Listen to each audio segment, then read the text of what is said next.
Hi, it's Rennie Smirnovsky. The Seven will be back tomorrow with a regular episode to close out the week. Today, we have something for you that will hopefully inspire some joy. Our colleague Christina Quinn, when she's not helping with The Seven, hosts a show called Try This. Every new season is a course. Think of it as practical advice for life's common challenges. And the new season explores ways to find more joy in our lives. I'm going to play you this second episode in a moment. It's about specific ways to cultivate joy. I hope you enjoy it. And if you do, go find Try This wherever you're listening and start from the beginning. In the first episode, Christina speaks with a scientist who studies happiness. For now, I hope you're having a good week and that you find some joy at the end of this year and in 2025. Here's Christina. Hey, welcome back to Try This from The Washington Post. This is the second of 3 classes in our course about creating more joy in your day-to-day. In our first class, we spoke with scientist Emiliana Simon Thomas about the factors that influence our happiness. In this second class, we're going to share some exercises that can help you cultivate joy. And I spoke to someone who says it's easier than you might think. In some of your darker moments, what have your friends called you? Sometimes they call me Eeyore from Winnie the Pooh. Eeyore, as in the chronically depressed donkey who tends to lose his tail.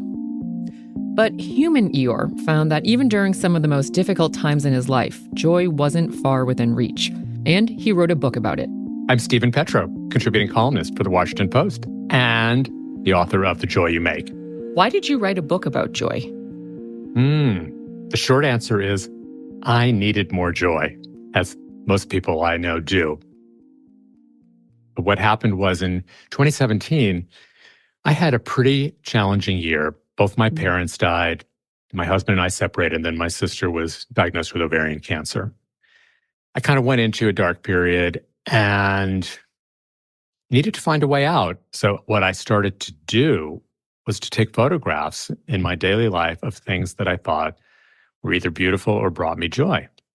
And I would post them on Instagram, and people started liking them. That led other people to start posting their own photographs of joy, and it kind of became a viral project. Seeing how much people were seeking out and engaging with these little glimpses of joy sparked more interest for Stephen. And I started to read about joy, and I thought maybe that is my lifeline. So when you were reading about happiness and joy and in your research, what was it that you had discovered? Well, I went into this thinking that happiness and joy were synonyms. They're not. And the more I read, the more I came to understand, and I've been using this food metaphor, which is that joy is like the hearty whole wheat muffin. You know, it takes a long time to eat, but it fills you, it stays with you, it sticks with you, it becomes part of you. Joy is generally generated from within, and then we can find ways to tap into that and help bring it out. And one way to tap into that? Get lost. No, really. One really easy place to start is to go on some kind of journey without a destination in mind. 2 cars ago, I decided not to get GPS because I actually wanted to learn how to get from place A to place B. Yeah. And car dealer was like, "You're nuts." Did you end up getting it? I did get it without the navigation, and I did learn to pay attention to my surroundings. It's kind of an amazing experience. So part of this is being present as well. So what about these days? Do you still intentionally avoid using your GPS?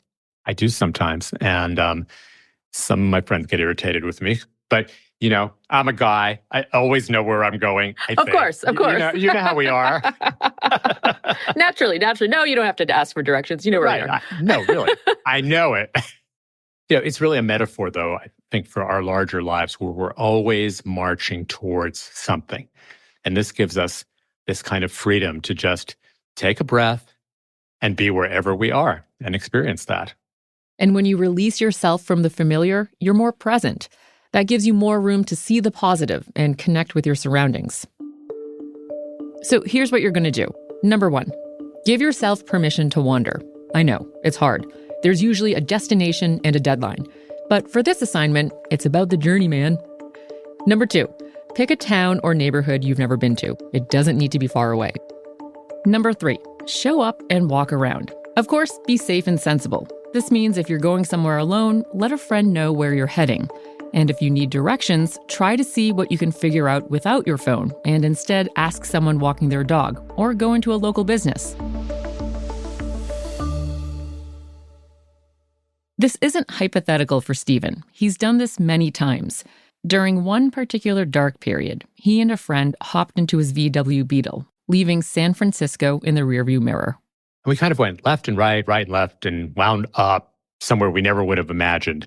But this whole adventure, it engaged our curiosity. It created space for us to experience something entirely new. So you can do that in your neighborhood. You can get in the car. You can get on a train. Just do it safely. And there's this saying, it's not about the destination. It's about the journey, but it's really about the companionship. So I suggest you do it with somebody else. I told you it's about the journey, man. Now, here's an extra credit assignment. When you get back home, write down what you did and how it was different from going on a planned trip. Taking stock of your experience will confirm the sense of awe or gratitude for what you discovered. So now that you know how to get lost, it's time to horse around after the break.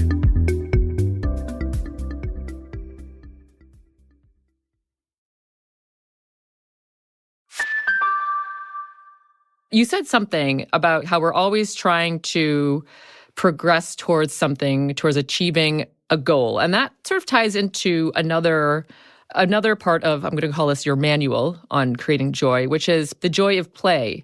And you made a strong case, and I think it's especially important for adults to hear this, because I think as we get older, we get so caught up in our responsibilities and our obligations that we forget about playing. Right. Playing is for kids, or playing is for winning. And, I certainly grew up with that ethos. I played tennis as a young person, and, if I didn't win, it had no value. And then as I got older, it did not seem worth the time to me. And the culture seemed to support that. You need to be doing more important things than your recreational tennis. But it was funny, after the pandemic, I was kind of going through the things in my mind that had given me joy in my life. Tennis came up on that list. So I said, okay, well, I'm going to go take some lessons and see what happens. Yeah. But I went in with a kind of this beginner's mind. And apparently I was a complete beginner again, too, because I would take a lesson with, 10 people and I sucked. And everyone knew it.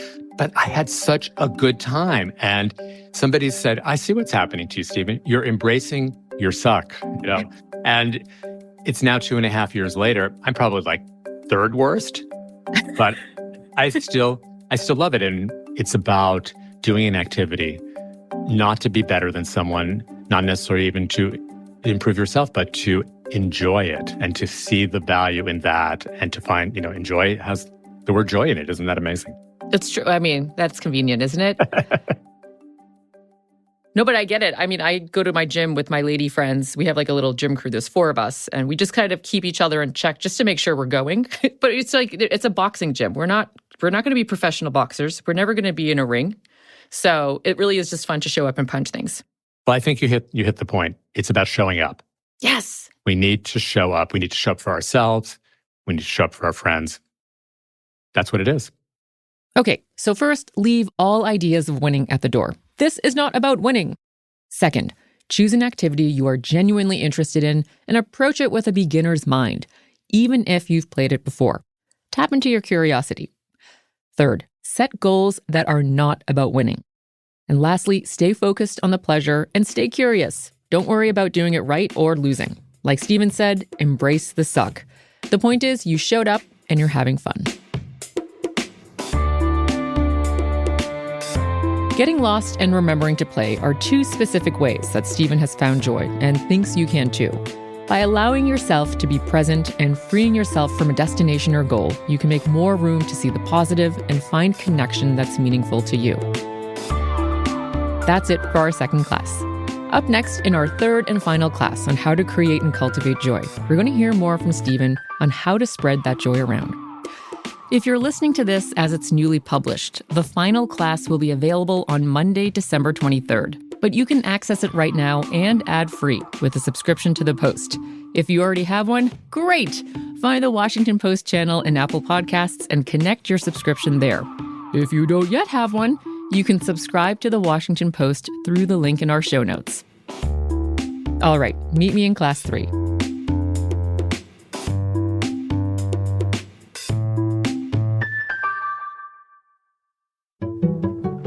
I'm Fenit Narapil, and I'm a health reporter for the Washington Post.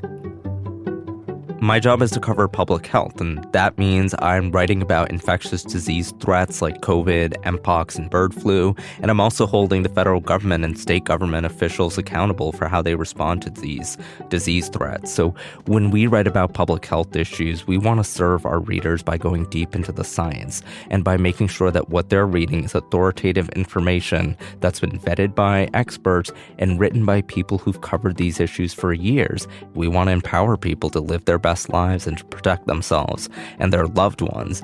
And that's what subscriber-supported work does, is that it gives me the time and resources to really spend on a story. When you subscribe to the Washington Post, you support this kind of journalism and the people behind it. I'm Fenit Narapil, and I'm one of the people behind the Post.